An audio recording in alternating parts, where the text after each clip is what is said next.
Hello guys, welcome to my YouTube channel. Today discuss a vital video for class 10 subject English chapter English grammar. এই chapter English গ্রামারের কিন্তু আজকে share করব কোনটা না active to passive voice কার ওপরে future টেন্সের ওপরে। এই আগে কিন্তু দুটো ভিডিও শেয়ার করছি, একটা প্রেজেন্ট টেন্স একটা পাস্ট টেন্স। আজকে কিন্তু শেয়ার করব ফিউচার টেন্স। এই ফিউচার টেন্সে কিন্তু কোনটা কোনটা না future indefinite, future continuous, future perfect and future perfect continuous টেন্সে কিন্তু আজকে অ্যাক্টিভ থেকে প্যাসিভ করার যে রুলসগুলো সেটা আলোচনা করব। আর এই আলোচনা করার সাথে সাথেই তোমাদের কিন্তু সারা জীবনের মতন কিন্তু আজকেই শেখা শেষ হয়ে যাবে, অর্থাৎ সারা জীবনে আর দ্বিতীয়বার শিখতে হবে না। কিভাবে করব আমরা দেখো সবাই জানি, কিন্তু যে অ্যাক্টিভ থেকে প্যাসিভ কিভাবে করা যায়, কিন্তু যদি আমরা এই টেন্স অনুযায়ী চলি তাহলে কিন্তু আমাদের কোনো সমস্যাই আসবে না। এই সমস্যা দূর করার জন্যই আজকে কিন্তু শেয়ার করব বড় ভিডিওর মধ্যে দিয়ে। এই বড় ভিডিওতে গেলেই কিন্তু তোমরা দেখতে পাবে কোথায় না দ্য লার্নিং চ্যানেলে। এই লার্নিং চ্যানেলে কিন্তু বড় ভিডিও যেটা শেয়ার করব ওর মধ্যে থেকেই কিন্তু তোমাদের জানা হয়ে যাবে যে অ্যাক্টিভ থেকে প্যাসিভ কিভাবে করা যায়।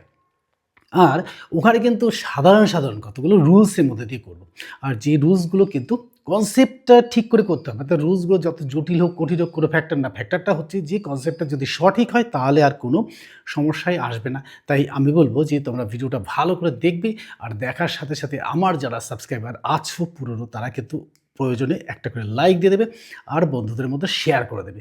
আর নতুন যারা বন্ধু হচ্ছ, অর্থাৎ নতুন যারা ভিডিওগুলো দেখছো তারাও কিন্তু কী করবে, চ্যানেলটিকে সাবস্ক্রাইব করে রাখবে। সাবস্ক্রাইব করে রাখলে কিন্তু তোমাদের সকলের আগে ভিডিওগুলো চলে আসবে। আর ভিডিওগুলো চলে আসলে কী হবে না তোমাদের কিন্তু অ্যাক্টিভ থেকে প্যাসিভ করার রুলসগুলো জানা হয়ে যাবে। আর অ্যাক্টিভ থেকে প্যাসিভ করার রুলসগুলো জানা হয়ে গেলে আমার মনে হয় না আর কোনো সমস্যা তোমাদের ছুঁতে পারবে। তাই আমি বলবো যে তোমরা দশম শ্রেণীতে উঠেছো, উঠেই কিন্তু প্রথম থেকেই যদি আমরা এই ভয়েস শ্রেণীটাকে ঠিকভাবে জানতে পারি তাহলে কিন্তু আমাদের রাইটিং স্কিলে যে ভয়েসেস থাকবে সেই ভয়েসেস কিন্তু আমরা করতে পারবো। আর এটা করতে গেলেই কী করতে হবে, ভালো করে ভিডিওটা দেখতে হবে। ভালো করে ভিডিও দেখলেই কী হয়ে যাবে না অ্যাক্টিভ থেকে প্যাসিভ করার রুলসগুলো জানা হয়ে যাবে। আর আমি কিন্তু আগে দুটো ভিডিও শেয়ার করেছি। এই দুটো ভিডিওর মধ্যে দিয়েই আমি কিন্তু তোমাদের দেখিয়েছি মানে সিম্পল সেন্টেন্সের মধ্যে কীভাবে অ্যাক্টিভ থেকে প্যাসিভ করা যায় সেটা কিন্তু দেখিয়েছি। আজ কিন্তু দেখাবো না কোনটা না ফিউচার টেন্সের মধ্যে চারটে যে ভাগ আছে এই চারটে ভাগের উপরে কিন্তু তোমাদের দেখাবো। দেখালে পরে কী হবে না ফিউচার টেন্সটাও তোমাদের জানা হয়ে যাবে আর কোনো সমস্যাই তোমাদের ছুঁতে পারবে না।